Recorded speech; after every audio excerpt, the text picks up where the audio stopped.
the greatest burglary ever told.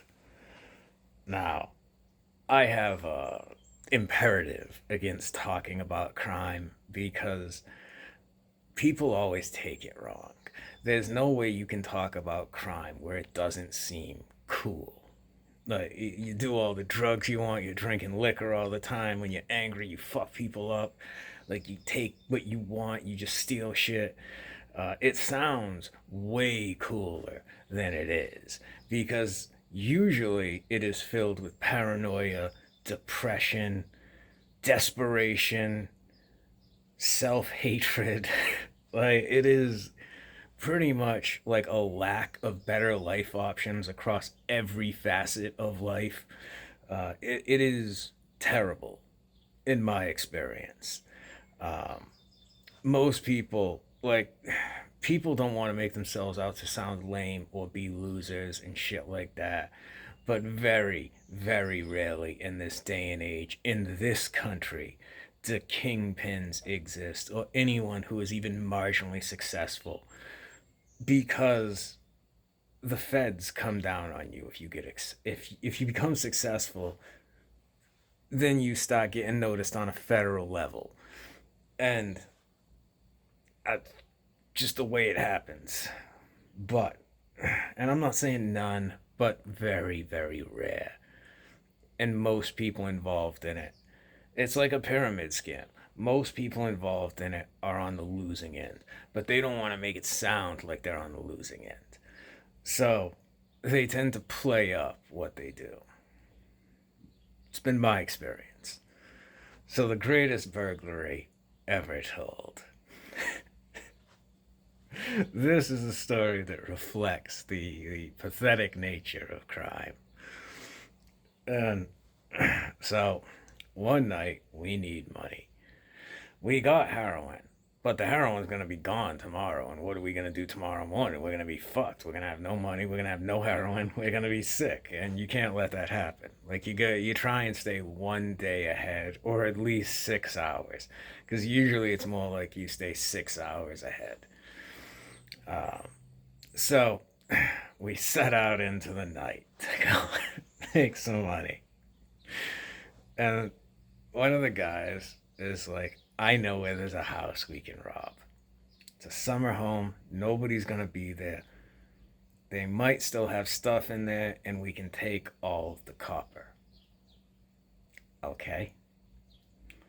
So we got to get our tools together. We go get tools. We got a whole fucking toolbox with us.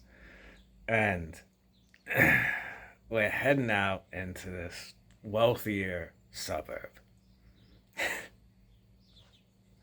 And we get there, and we drive down this long driveway. And it's an empty fucking field. There's no house. Now, mind you, this dude had told us, I've been there 2 weeks ago. Now, the grass is like 2 feet high. Like, there's no way this dude could have been there 2 weeks ago. He couldn't have been there 2 years ago. But there's no house. Like, there's no residual house. Like, a foundation. Like, all that shit's been torn out. There's nothing. It is an empty fucking field. But the dude gets out of the car and is like walking around the field, like looking for the house. This is one of the funniest things I ever seen. It's a fucking house. You ain't gonna find it, homie. But he's out there feeling around in the grass, looking for the house. Obviously, there's no house. Now, that uh, this is a lot of the plans criminals and drug addicts come up with, and I combine the two because in modern culture, in the modern world, there are very rarely career criminals left. Like, there aren't people like second story men anymore. There aren't like safe crackers. I mean, perhaps very, very elite circles, but you never hear about jobs like that taking place anymore. It's hard to downplay that kind of stuff. If somebody jacks a whole room full of safety deposit boxes, it's kind of difficult to cover that up.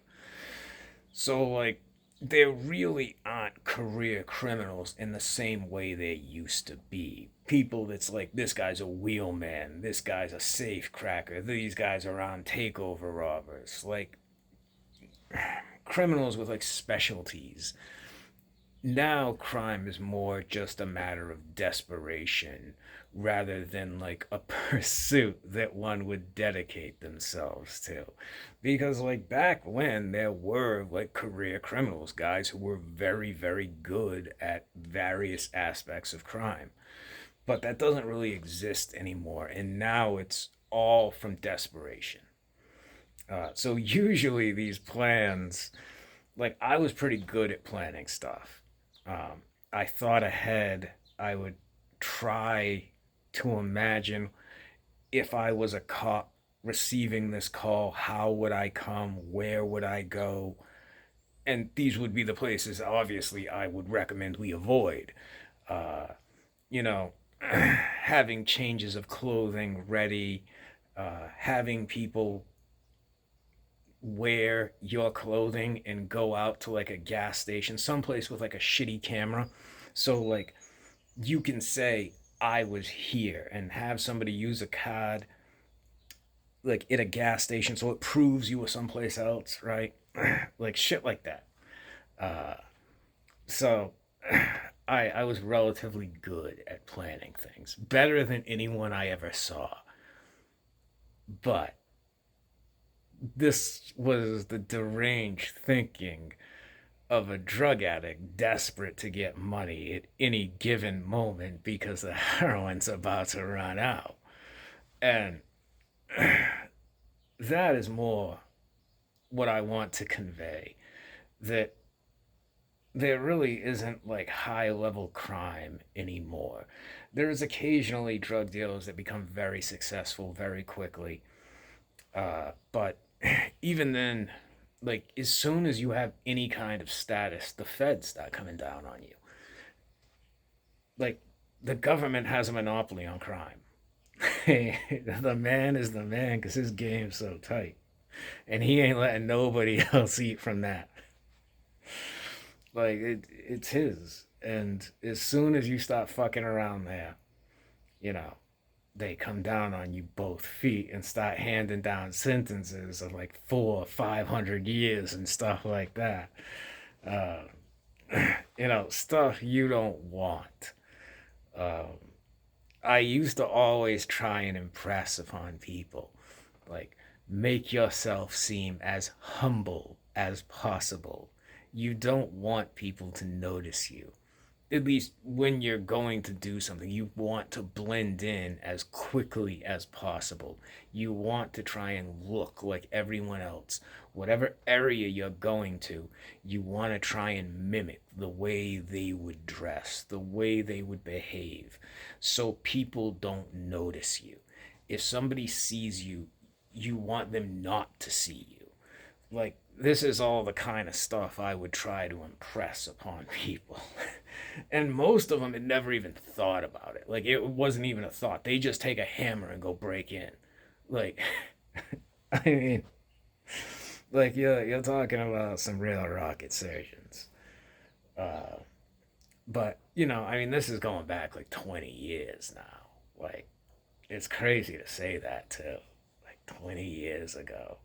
But yeah, like, I always thought it was funny going to rob a house and we get there and the house isn't there. To me, that's very funny. Like seeing that dude looking around in the fucking field. That shit will crack me up forever. But yeah, my basic point is crime and criminals is all from desperation, and it's always pathetic, and it's not something you want to like aspire to. Just about anything is better, you know. That has been my experience, and it's fucking depressing as hell. you know, uh, people die and bad shit happens to people. And sometimes it happens for the wrong reasons. Like sometimes they didn't even do it, they just got unlucky. And, you know, it is the way of things. And it is brutal and sudden. And you learn to come to terms with it, I guess. But it's not something you would ever want to aspire to. Um, it's not something like this stuff that I find funny about it, but it's funny because it's so pathetic or so fucked up. It's not something I would ever be like proud of. In fact, I find it deeply unfortunate that like there was nothing else for my life. Like there was no person that took like a greater interest in my life and like I don't know, guided or told me something like it was I don't know. I used to see the shit on TV shows. So like I always like would imagine myself in that role too. So, I personally I've always discouraged it as, you know, it's like even to this day, I still expect one day somebody's just gonna shoot me in the head. Um, and this, I haven't been involved in stuff in a long time, but a lot of people still dislike me. It's in fact one of the reasons I talk so openly about myself and all the shit I've done, uh, is because if I try and hide anything, people are gonna expose me. And so I can't hide anything I've done because there are enough people that hate me and enough people that know about me that people will try and hurt me in any way they can. So anything I try to cover up, people are going to try and use to hurt me. So I have to be out in front of everything I've ever done. So I try to be pretty straightforward about all that stuff. And that's one of the main reasons I see it as I have to do it because I can't let my own life be weaponized against me. And I try to avoid being gratuitous, of course. Like, I don't think there's really a point to that. But getting out in front of it and acknowledging, like, that's what it is. What can I do? You know? So, the story of the greatest burglary ever told was basically to say, like, crime is fucking pathetic, and not something you want to ever imagine yourself or aspire to be part of. Because at one time when I was younger, I did. Uh, but, like, it never works out like that. I mean, I read so many of those true crime books when I was like 12, 13 years old, learning the scams and all that shit, and like being taught how to do all these various things.